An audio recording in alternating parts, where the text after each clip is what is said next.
Hey guys, welcome to the Liberal Hive Mind, the channel solely focused on exposing the abundant hypocrisy of the left. Folks, there is no such thing as MAGA anymore. There is only Ultra MAGA. Donald Trump is back, and he is back looking for revenge. Back with a vengeance, however you want to say it. And don't look at me, CNN coined the term. Donald Trump starts revenge tour, of course trying to craft some negative connotation, only for the Trump base to immediately embrace it. Yes, that's exactly what it is. The revenge tour. The same rhetoric fail that we saw from Ultra MAGA from Joe Biden, as if it would carry some negative connotation. Yes, folks, no longer MAGA, but Ultra MAGA. Donald Trump is back and he is done apologizing. And during his most recent event in Wyoming, of course, Liz Cheney's Wyoming, he held nothing back and continued doing what he's been doing, ending Liz Cheney's political career. Frankly, ending the Bush-Cheney dynasty. Mainstream neocon rhinos are coping, they're seething. Even mainstream Democrats continue to cope and continue to try to convince themselves that Trump's influence on the Republican base is waning. But friends, the exact opposite is true. It's no longer MAGA, it's Ultra MAGA. And let me show you guys exactly what I mean by that. Let's debunk all of these garbage talking points and let me show you guys exactly how hard Donald Trump's most recent rally in Wyoming went. We got some stuff to get into, but of course, before we get into any of it, please make sure to leave a like, a comment, subscribe, share the video as much as possible. We are still shadow banned by the YouTube algorithm, hidden from non-subscribed viewers. And with that out of the way, let's roll the tape. All right, folks, they wonder why we love Donald Trump. Well, it's real simple. It's because of moments like these. Donald Trump heads to Wyoming essentially to add to the effort to primary Liz Cheney, political traitor, deep state insider, neocon, warmongering turncoat Liz Cheney. Well, he did it in Trump style.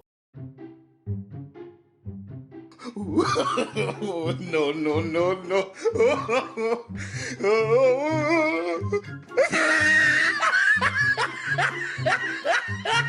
Exactly what I mean when I say in Trump style. This is why people love the guy. He's not playing no BS, empty political suit, political jargon game. He's a real human being with a sense of humor, real faults, real emotion, and he's just relatable. Who else do you know is campaigning with literal memes on the big screen, not only accomplishing political change and political goals, but having fun while doing it? He's the only guy in the game who's doing that. And it's not just memes, it's not just jokes, it's also substance. He's also competent, on the ball, and knows how to package a political message. Here's a little savage snippet from the rally. Wyoming thought you were electing a conservative warrior, but instead you got a lapdog for Pelosi and a human soundbite machine for CNN and MSDNC.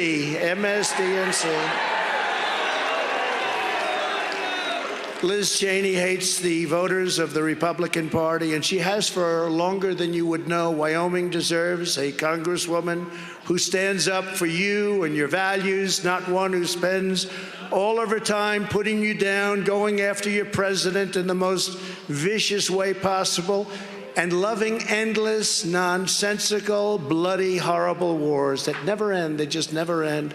The Cheneys are diehard globalists and warmongers who have been plunging us into new conflicts for decades, spilling American blood and spending American treasure all over the world. The Cheneys, along with George Bush, didn't even have the courage to pardon Scooter Libby. He was their big protector. You know, he protected George Bush very badly. He could have been in big trouble, and so could Cheney. And they didn't do it. You know who did it? I did it. I gave him a pardon.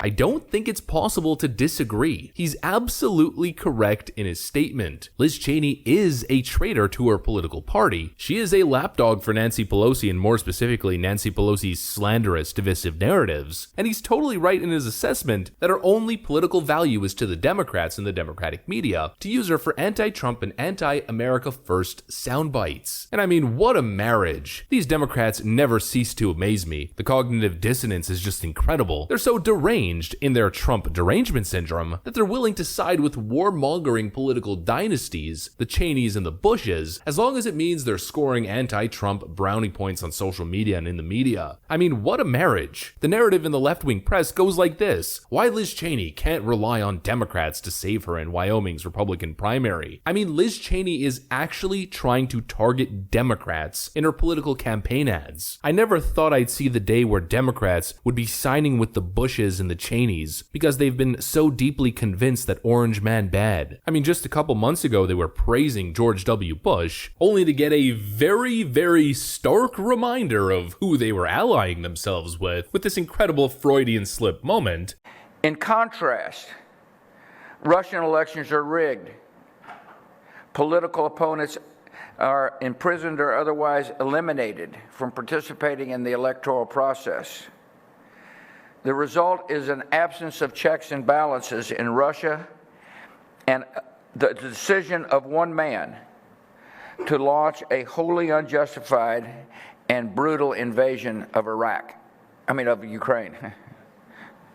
Iraq, anyway. 75. And listen, liberals, if that's the bed that you want to make, then go ahead and sleep in it. If that's the political marriage of your dreams, then go on right ahead. I'm still of the opinion that Donald Trump is right. Here's another savage moment from his rally. Key excerpts from President Trump's speech tonight in Wyoming. The Cheneys have never met a war they didn't like. Liz Cheney is the face of the Washington swamp, and he's absolutely correct. If Democrats want to be on the side of Nancy Pelosi, Liz Cheney, Dick Cheney, and the whole Bush family, then go on right ahead. I'm gonna go with the guy who's ending the Cheney dynasty and ending the Bush dynasty. George P. Bush's defeat could be the end of the line for a 4-generation political dynasty. The Bushes are no more, folks. And that is Donald Trump influence. An influence that Democrats are trying desperately to pretend it doesn't exist. Trump targets Liz Cheney at Wyoming rally days after his high-profile endorsements flopped. Trump endorsements collapse in Georgia. Too big to fail? Trump's endorsements risk diminishing his political clout. Trump is already 0-2 in congressional endorsements this year, with several other favored candidates struggling to meet expectations. Trump endorsements, no slam dunk so far. That's the narrative Democrats are desperately trying to peddle. But of course, what they're not going to tell you, President Trump's endorsements account for 100 wins, 6 losses, and 2 runoffs. These deluded left-wing hacks are something else now, aren't they? Especially in the context of Liz Cheney. GOP representative Liz Cheney is losing by 30% to Trump-backed rival Harriet Hagman. But Business Insider is literally writing, Trump targets Liz Cheney at Wyoming rally days after his high-profile endorsements flopped, insinuating that Trump endorsements are failing or that Liz Cheney stands a chance. These left-wing media goons are coping, folks. They did the exact same thing in Pennsylvania. Trump endorsement Dr. Oz or Mehmet Oz barely squeaks by in Republican primary, completely ignoring the fact that a good portion of the Trump base disagreed with Donald Trump's endorsement of Mehmet Oz and decided that Kathy Barnett was more of an America First candidate. And so the reality is that the Trump vote, or the ultra MAGA vote, accounted for essentially 80% of the vote in the Pennsylvania primary. Donald Trump's political influence is waning, but somehow the media keeps reporting that Donald Trump's political influence is shrinking. They just don't get it, folks. And the biggest thing that they don't understand is that it's not a cult surrounding Donald Trump. As I keep saying, Donald Trump is just the messenger. Donald Trump isn't some religious cult figure. I mean, he is to certain people, but for the most part, he's just the messenger. Trump won't be here forever, but America First politics will be. What these Democrats don't want to admit and what they're running away from is that it's no longer MAGA. We are entering the age of ultra MAGA. That's what I got for you guys, though. If you enjoyed the video, make sure to leave a like, a comment, subscribe. I'm going to get back to work. Thanks for watching, and I'll see you on the next one.